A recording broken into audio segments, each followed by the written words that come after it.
লা লা লা লা লা লা লা,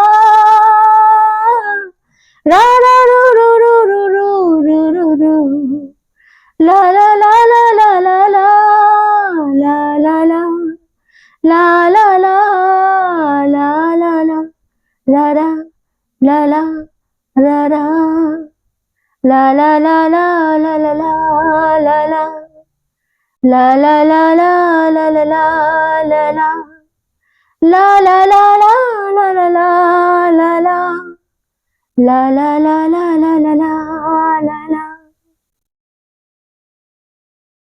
আপনাদের যদি আমার এই নিবেদনটি ভালো লেগে থাকে, উনি আমাদের সকলের মধ্যে গানের মাধ্যমে অমর হয়ে থাকবেন। চ্যানেলটিকে সাবস্ক্রাইব করুন, পাশে থাকুন, লাইক করুন, শেয়ার করুন, কমেন্ট জানান। আপনাদের ভালোবাসায়, সহযোগিতায় এভাবেই যেন এগিয়ে যেতে পারি। আপনারা সুস্থ থাকবেন, ভালো থাকবেন। শুভরাত্রি।